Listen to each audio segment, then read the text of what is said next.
혹시 와, 저 미쳐버리겠네 진짜.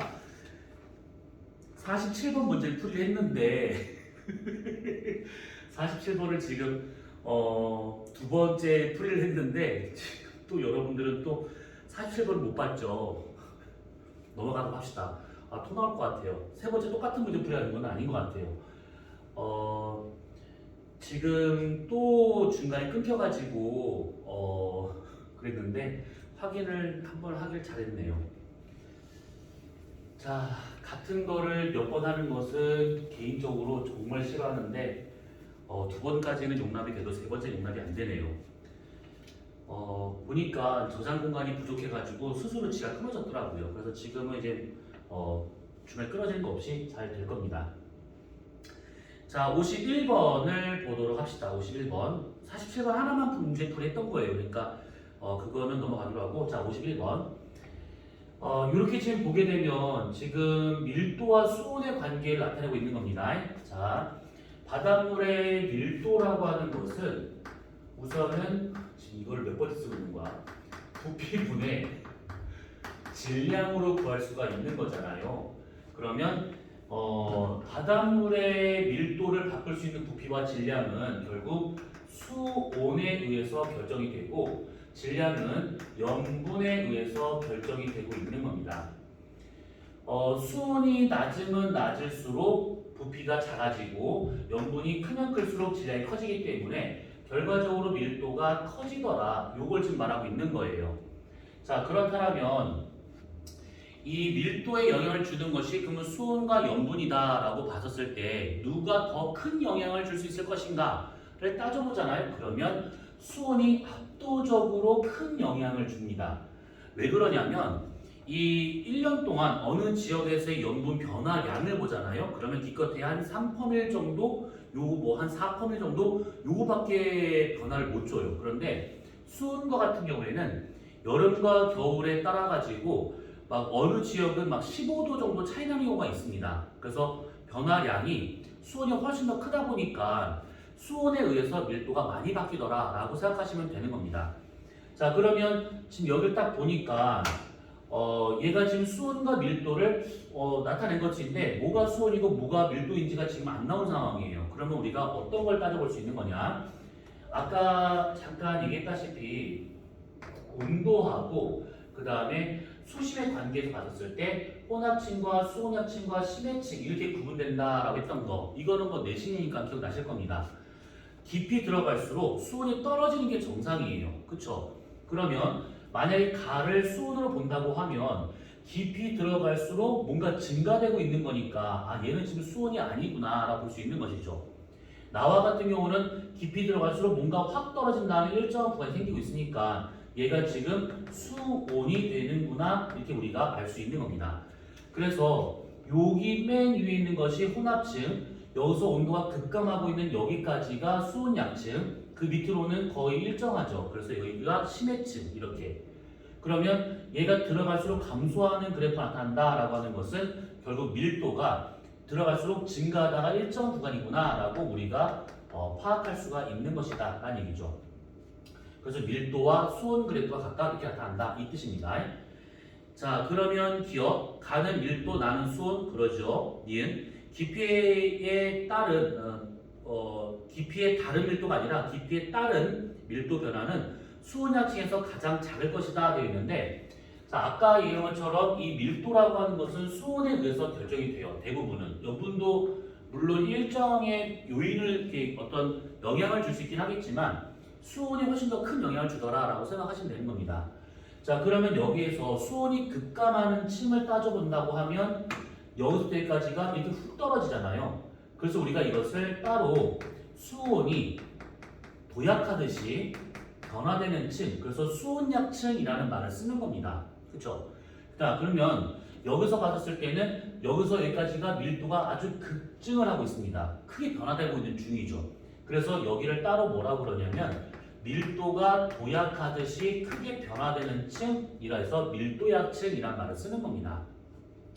그래서 수온약층이 곧 밀도약층이다 라고 봐도 상관이 없어요. 물론 밀도약층은 수온에 의해서만 결정되는 것이 아니다 보니까 얘가 정확히 일치한다라고 볼 수는 없는 겁니다. 염분을 무시할 수 없는 거니까. 그런데 여기서는 거기까지 갈 필요 없고 수온이 급감하는 층은 밀도가 급증하는 층이다 이렇게 보시면 되는 겁니다. 자 그러면 니은의 밀도의 변화는 수온 야채에서 가장 크다라고 볼 수가 있는 것이죠. 그럼 니은 틀렸겠고 디귿 해양 대부분은 심해층이 차지하고 있을 것이다. 지금 보다시피 이렇게 있다라고 치게 되면 혼합층, 수온 야채 심해층이에요. 여기 지금 수심을 보게 된다고 하면 대략 한 1000m 정도를 기준으로 해서 전부 다가 밑에는 심해층이다라고 볼 수 있는 겁니다. 보통 우리가 혼합층, 수온약층은 태양 복사 에너지가 들어가서 영향을 줄 수 있는 층 정도까지만 보기 때문에 태양빛이 1000m 들어가는 경우는 없잖아요. 그래서 여기까지만 본다 하더라도 어차피 심해층이 훨씬 더 많습니다. 보통 바다의 평균 깊이가 한 5000m 전후가 되고 있으니까 대부분이 심해층이구나 이렇게 보시면 되는 겁니다. 자 그러면 디귿 맞기 때문에 답은 기억과 디귿 두 가지가 되는 겁니다. 아까 여기까지 문제풀이를 했었어요. 이거를 세 문제를 한 20-30분 동안 풀었는데 그게 다 녹화가 안 됐네요. 참 당황스럽습니다. 뭐 어쩔 수가 없죠 뭐. 자 그러면 우리는 그 뒤에 문제를 보도록 합시다. 자 그 홀수 문제는 아니지만 같이 볼만한 문제가 60번 문제예요. 자, 여기 있을 겁니다. 요거.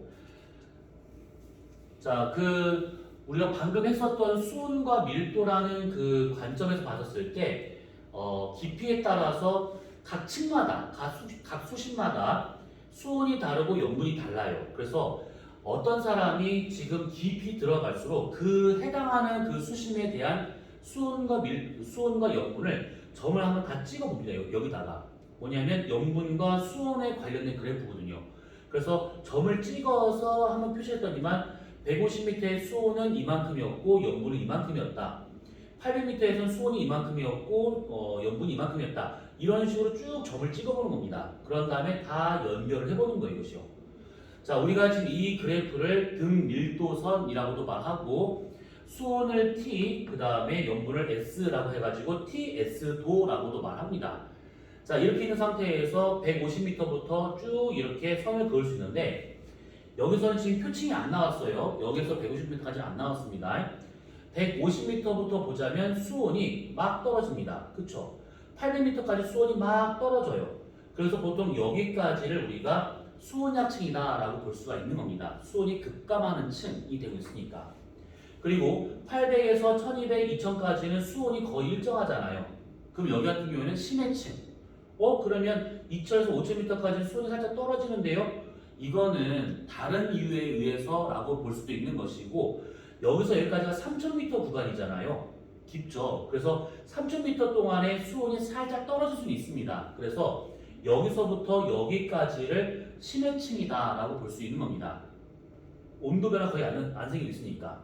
그리고 여기서 여기까지는 온도가 빠르게 지금 급감을 했으니까 수온약층이구나 이렇게 여기까지가 수온 약층이 되고 있는 중이고 그 다음에 800에서 이 5000m 요 구간을 우리가 심해층이다 이렇게 볼 수가 있는 거다 라는 뜻입니다. 그 다음에 또 하나는 뭐냐면 150m에서 800m까지는 이 등밀도선을 봤을 때 요선, 요선, 요선, 요선, 요선까지 해가지고 대략 여기서부터 여기까지 밀도가 확 줄어들고 있는 중이죠. 그럼 여기가 밀도가 증가하고 있으니까 밀도 약층이구나 이렇게 우리가 좀 더 볼 수가 있는 것이죠. 근데 더 생각해보면 1200m까지가 지금 밀도가 여기 등밀도선에서 여기 등밀도선까지 이만큼이 또 증가가 돼요. 그러면 보통 밀도 약층은 여기를 끝난 것이 아니라 수온 약층은 여기서 여기까지지만 밀도는 여기까지가 크게 바뀌고 있으니까 여기까지가 밀도 약층이구나 이렇게 우리가 따져볼 수 있는 겁니다. 1200에서 2000m까지는 여기서 여기까지가 지금 800m 구간이잖아요. 800m 구간 동안에 밀도가 크게 안 바뀝니다. 등밀도선 간격이 중요한 게 아니에요. 값이 지금 다 똑같은 값이잖아요. 그 거리가 스케일이. 그래서 한 칸도 못 갔기 때문에 여기 밀도가 크게 안 바뀌었어요. 그래서 1200m까지가 밀도가 쭉쭉쭉쭉쭉 증가하고 있기 때문에 여기까지가 밀도약층이다 이렇게 볼 수 있는 겁니다. 수온약층은 800m까지, 밀도약층은 1200m까지 이렇게 따져볼 수 있는 것이죠. 그러면 800에서 1200m까지의 밀도가 증가되는 것은 수온이 일정하니까 결국 염분이 이만큼 증가함에 따라서 밀도가 증가했구나라고 우리가 판단할 수 있는 겁니다. 자, 그러면 기억 150에서 800m까지는 수온 염분이 증가하고 있다. 수온이 감소하고 있고 염분도 감소하고 있습니다. 그러면 기억 틀렸겠고, 니은 800에서 2000 사이에 수온 약층이 존재하고 있다. 800에서 2000까지는 수온 약층이 아니죠. 여기서부터 여기까지가 수온 약층입니다. 그러면 니은 틀렸겠고, 2000에서 5000까지는 밀도가 거의 일정하다. 그렇죠. 2000에서 5000까지를 보게 되면 이렇게 가고 있습니다. 요것이 얘랑 비슷하죠. 그러면 밀도가 거의 변화 없다라고 볼 수가 있는 거기 때문에 디귿이 답이 돼서 디귿 하나밖에 답이 안 되는 것이죠. 자, 그 다음에 넘어가서 69번을 보도록 합시다.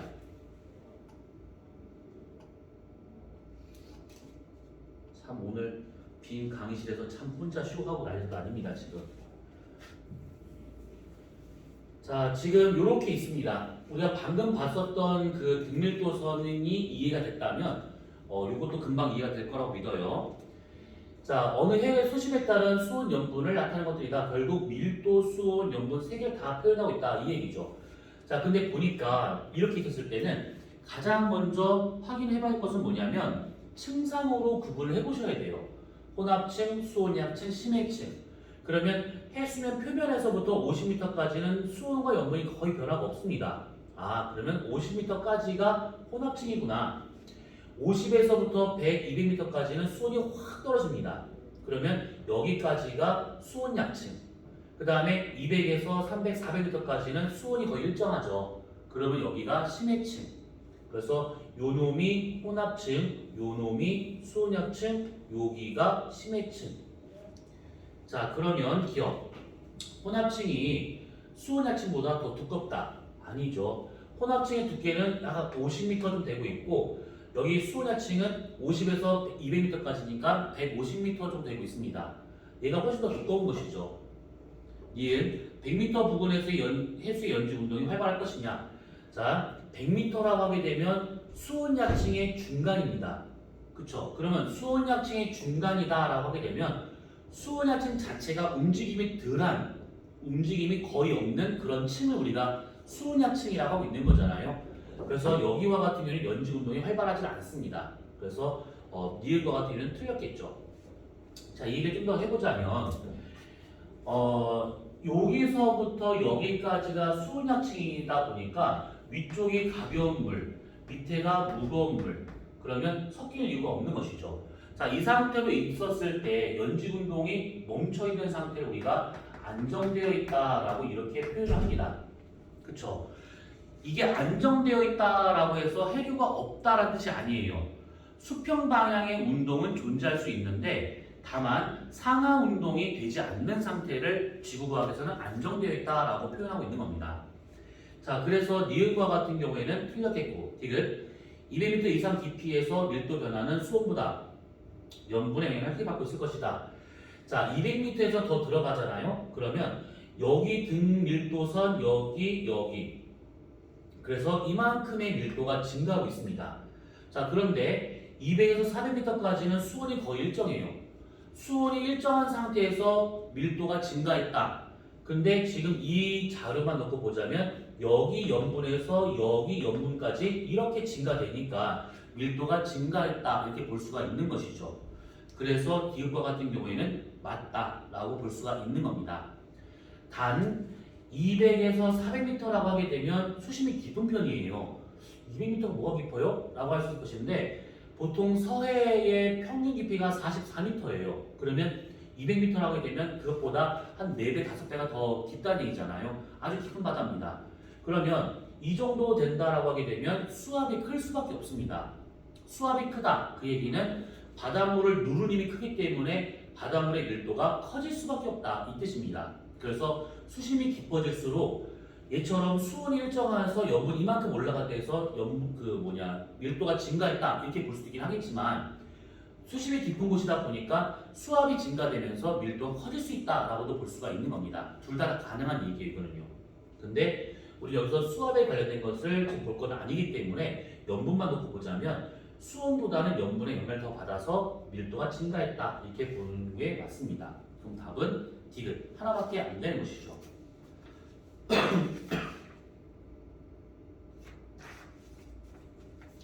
자, 그 다음에 77번 문제로 넘어갑시다. 자, 77번을 보시게 되면 여기 있어요. 자, 우선 이거를 보기 전에 얘가 뭐냐면 대서양 표층수가 지중해로 유입되고 있는 모습이고 그 다음에 지중해 해수가 다시 대서양으로 유입되는 모습을 나타내는 것들이다. 대서양에서 지중해로 들어갔다가 지중해에서 다시 대서양으로 나오는 그 상태를 좀 말하고 있는 그림이다 라는 뜻입니다. 그 다음에 나는 ABC 수괴, 수괴라고 하는 것은 물 덩어리, 괴는 덩어리를 말하고 있습니다. 금괴, 금 덩어리죠. 은괴, 은 덩어리. 그래서 요렇게 수괴라고 하는 것은 물 덩어리. 그러면 공기 덩어리를 뭐라고 그럴까요? 기괴? 아니죠. 공기 덩어리는 기단. 이렇게. 그래서 수괴의 온도와 염분, 밀도를 나타내는 것들이다 라고 되어 있습니다. 자, 그럼 이걸 보기 전에 이 지역을 잠깐만 따져보자면 이겁니다. 저기가 어디냐면 지중해하고 대서양이 연결되어 있는 곳인데 지브롤터 해협입니다. 뭐냐면 이베리아 반도가 이렇게 있고요. 그 다음에 이탈리아가 있고요. 그 다음에 그리스가 있고요. 이렇게 해가지고 이렇게 아프리카가 있고 이쪽이 지금 대서양입니다. 자, 여기가 스페인이 될 것인데 나중에 꼭 놀러 가보세요. 스페인 아주 멋있습니다. 자, 스페인과 여기 있는 아프리카 대륙 사이에 여기 좁은 통로가 하나 있을 것인데 이 통로를 지브롤터 해협이라고 말합니다. 어디 갔어? 없네. 지브롤터 문턱이라고 써있을 것인데 지브롤터 해협이 여기를 지금 말하고 있는 겁니다. 자, 여기서 바닷물이 들어가고 바닷물이 섞인 다음에 다시 나옵니다. 들락날락거리고 있는 여기를 잘라서 이렇게 잘라서 이렇게 본 모습이 요 그림이 되고 있는 겁니다. 요 그림이. 자, 그러면 지금 요게 화면상 작게 보이면 여러분들 이 문제 한번 보세요. 자, 대서양에서 들어갈 때는 얘가 이 지브롤터 이 위쪽 표면을 따라서 얘가 유입이 됩니다. 위쪽으로 들어가요. 위쪽으로. 그런 다음에 지중해 안에서 막 섞이고 막 하다가 다시 나올 때는 이 표면 바로 밑으로 해서 얘가 밑으로 떨어진다 이런 식으로. 밑으로 떨어져서 이렇게 가고 있어요. 자, 그러면 들어갈 때는 위로 들어가고 나올 때는 밑으로 나오는 이런 상태가 되고 있다라고 하는 것은 결국 밀도 때문에 이런 일이 벌어진다라는 얘기죠. 그렇죠? 밀도가 클수록 밑에 있는 겁니다. 그러면 들어갈 때 위로 들어간다는 것은 얘가 밀도가 제일 작다는 뜻이고 나올 때 밀도가 커지다 보니까 밑으로 떨어진다는 얘기죠. A보다 B가 밑으로 떨어진다 이 뜻이에요. 그럼 밀도가 왜 커졌을까? 지중해 연안은요 건조기후입니다. 그러다 보니까 물이 증발을 잘해요. 그래서 대서양에서 지중해로 들어갔다 그러면 증발량이 많다 보니까 고염분의 바닷물이 돼버립니다. 그럼 밀도가 살짝 커져요. 그래서 밑으로 떨어집니다. 근데 이 떨어진 바닷물이 여기로 가고 있죠. C 해역의 위로 지금 가고 있습니다. 그럼 그 말은 뭐냐면 C에서의 밀도가 더 크다 보니까 이 B가 들어갈 수 없고 그냥 그 위로 이렇게 가고 있더라 이 얘기입니다. 자, 그래서 밀도의 크기를 비교하게 되면 A, B, C가 있다. 제일 밑에 있는 C가 밀도가 제일 큰 거고요. 표면으로 들어가고 있는 A가 밀도가 제일 작더라. 이렇게 우리가 비교할 수가 있는 겁니다. 어때요? 됐죠? 자, 그러면 여기서 봤을 때 조그맣게 A, B, C가 나온 것이 있는데 스몰 A, B, C의 밀도를 보게 되면 스몰 a가 가장 작고요. 그 다음에 b가 중간이고요. c가 밀도가 가장 큽니다. 아, 그러면 요게 순서대로 a, b, c가 되겠구나. 이렇게 우리가 볼 수 있는 것이죠.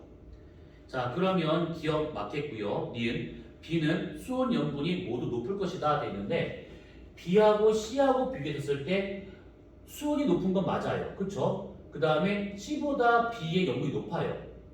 그래서 b가 c보다 수온도 높고 염분도 높은 그런 바닷물이구나 이렇게 알 수가 있는 겁니다. 그러면 니은 맞겠죠? 그러면 C에서의 밀도가 B보다 크다라고 하는 것은 수온에 의해서도 우리가 생각할 수 있긴 하겠지만 아까 얘기했다시피 C가 수심이 깊은 곳입니다. 그러면 수압이 커요. 그러면 바닷물의 밀도가 증가하더라 이 얘기죠. 자, 디귿 지중해 증발량 빼기 강수량 값, 다른 말로 염분은 이 염분이 이 값이 증가하면 B의 표준 염분은 현재보다 높아질 것이다. 그러겠죠. 요 값이 커진다, 염분이 커진다 이 얘기예요. 그러면 답은 기억, 니은, 디귿.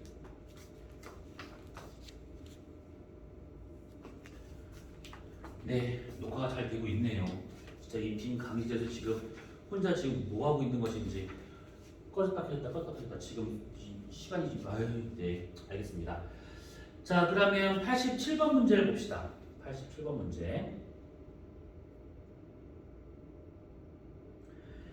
자, 요게 있는데 그 기체가 바닷물 속에 녹아 들어있는 상태, 용존 기체죠.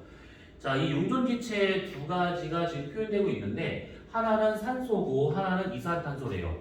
자, 그러면 이렇게 있었을 때 우선은 요걸 따져볼 수 있는 것이 A하고 B, 특히 A를 보니까 표면에서 많고 들어갈수록 감소하고 있는 것이고 B는 표면에서 적고 들어갈수록 증가하고 있대요. 그러면 산소와 이산탄소라는 두 가지만 놓고 보자면 확실히 표면에서는 광합성을 많이 할 수밖에 없습니다. 그러면 당연히 산소가 많고 이산탄소가 적어야겠죠. 그러면 A와 같은 경우가 많은 거니까 A가 지금 산소가 되고 있는 것이고 얘가 지금 여기보다는 적잖아요. 그래서 B가 이산탄소가 되고 있더라 이렇게 볼 수가 있는 겁니다. 그러면 우선 A와 B가 뭔지가 결정이 돼요. 자, 그런데 이래 봤을 때 지구과학에서는 항상 이런 그래프가 나오고 숫자가 나오잖아요. 그러면 꼭 봐야 할 것이 뭐냐면 숫자를 잘 보셔야 됩니다. 숫자. 자, 보니까 A의 농도가 2, 4, 6, 8이고 B의 농도가 90, 98, 106이에요. 숫자가 벌써 다르죠? 이 얘기는 뭐냐면 산소와 이산탄소의 이 그래프만 놓고 보자면 표면에서는 산소가 많고 이산탄소가 적구나. 들어가게 되면 반대로 이산탄소가 많고 산소가 적어지는구나. 이렇게 볼 수가 있는 것인데 아니라는 겁니다. 뭐냐면 이거의 원래 그래프는 이렇게 있잖아요. 이렇게 있잖아요. 그러면 산소 그래프는 여기에서 이렇게 나타나고 있는 것이고 이게 산소예요. 한참 간 다음에 이산탄소가 이렇게 나타나고 있는 겁니다. 이 그래프를 이렇게 합쳐서 나온 게 요 놈이에요. 그래서 이산탄소는 항상 온도, 계절, 시간, 장소 다 필요 없습니다. 항상 압도적으로 이산탄소가 수심 상관없이 많더라 이겁니다. 이 그래프만 보면 표층은 산소가 많고 이산탄소가 적은 것처럼 오해할 수 있는데 그게 아니라는 겁니다. 숫자가 달라요 이것이. 자, 그래서 이렇게 지금 되고 있는 중이고 그 다음에 또 하나 여기는 산소가 많은데 들어갈 산소가 감소합니다. 그래서 한 800m, 1000m 여기에서 최저가 나타나게 돼요. 최저. 그러다가 더 들어가면 당연히 광합성 할 수 있는 식물이 없으니까 산소량이 줄어들어야 되는데 오히려 살짝 증가하고 있습니다. 그래서 여기에 수심 2400m의 산소량이 1000m 정도의 산소량보다 얘가 더 많아요. 이게 왜 그럴까라는 겁니다. 광합성을 할 수 있는 것도 아닌데 왜 심해에서의 산소가 더 많냐라고 하는 것은 기체 용해도하고 상관이 있습니다. 자, 화학에서 이걸 다 배웠기 때문에 다시 이걸 얘기할 필요는 없는데 기체 용해도와 같은 경우에는 수심이 깊을수록 강하게 나타나고요. 수심이 깊다라고 하는 것은 그만큼 수압이 크다는 얘기잖아요. 그래서 기체를 강제로 밀어넣을 수 있어서 기체 용해도가 커집니다. 근데 지구과학에서는 이게 중요하지가 않아요. 중요한 것은 뭐냐면 수온인데 수온이 낮을수록 기체 용해도가 커지죠. 그 다음에 마찬가지로 염분과 같은 경우에도 염분이 낮을수록 기체 용해도가 커집니다. 요거예요. 그러면 갑자기 이해하다 말고 왜 저걸 봤냐? 여기에서 산소량이 많아지는 것은 이런 경우에요. 바닷물이 이렇게 있잖아요. 그러면 여기 바닷물 표면에 있었던 어떤 물 덩어리가 있었대요. 얘가 수온이 떨어져요. 어느 날. 뭐 예를 들어서 겨울이 됐다라고 가정합시다. 그래서 수온이 밑으로 막 떨어집니다. 자, 그러면 수온이 떨어지게 되면 기체 용해도가 증가가 돼요. 자, 기체 용해도가 증가한다. 대기 중에 있는 산소가 녹아 들어가는 게 쉽더라 이 얘기죠. 그렇죠? 자, 그런데 수온이 떨어지게 되면 자연스럽게 바닷물의 밀도는 커져요. 그래서 기체 용해도가 커지면서 이 산소를 많이 녹인 이 물이 밀도가 커지다 보니까 밑으로 슬금슬금 가라앉습니다. 자, 이렇게 밑으로 가라앉는 바닷물을 침강류라고 하고 있는 중이죠. 침강류가 나타나면서 밑으로 가라앉아요. 어떻게? 산소를 많이 포함한 상태에서 밑으로 가라앉는다 이 뜻이죠. 그래서 해저에 닿을 때까지 얘가 쭉 떨어집니다. 그래서 산소가 심해에 많이 공급이 돼요. 이런 식으로. 그래서 여기에 심해 쪽에서의 산소량이 수심 1000m보다 얘가 더 높게 나타나는 것은 저런 식으로 침강류에 의해서 산소가 공급되다 보니까 여기에 산소량이 많아지는구나 이렇게 볼 수가 있다 이 뜻입니다. 특히 이런 침강류와 같은 경우가 대표적으로 어디서 많이 나타날 수 있냐면 북대서양 위에 있는 그린란드 주변에서 이런 식의 침강류가 아주 잘 발생을 합니다. 그래서 심해에 산소를 많이 공급하는 그런 역할을 하고 있더라 이 얘기죠. 자, 그러면 옳은 설명. 자, 기억. A의 농도는 표층에서 가장 낮을 것이다. A의 농도, 산소의 농도는 오히려 표층에서 가장 높습니다. 광합성을 많이 하기 때문에. 기억 틀렸겠죠? B는 이산탄소이다. 그렇네요. 디귿. 심해층의 A는 극지방의 표층 해수로부터 공급되고 있다. 극지방, 추운 지역에서 표층에서 산소를 많이 먹고 밑으로 떨어진 겁니다. 그래서 니은과 디귿 두 가지가 답이 된다라는 겁니다. 이해되셨죠? 네, 그럴 거라고 믿어요. 자, 그 다음에 95번 문제를 봅시다. 자, 95번을 보게 되면 지금 요 그림이 나왔어요. 자, 해수 중에 녹아있는 이산탄소와 그 다음에 산소에 관련된 것인데 이산탄소는 그냥 이대로 보면 돼요. 근데 산소를 보니까 고위도하고 저위도, 위도별로 지금 나눠서 보고 있는데 다른 거 보지 말고 표층만 보세요. 고위도에서의 산소량이 저위도의 산소량보다 더 많습니다. 왜? 온도가 낮으니까. 이 고위도에서의 표층의 온도가 낮다 보니까 기체 용해도가 커져요. 그래서 산소를 더 많이 녹여 들어갈 수 있더라 이렇게 볼 수 있는 것이죠. 자, 그러면 옳은 설명 기억. 용존 산소량은 고위도 해수에 많다. 그렇죠. 니은 수심에 관계없이 이산탄소의 용존량이 산소보다 많다.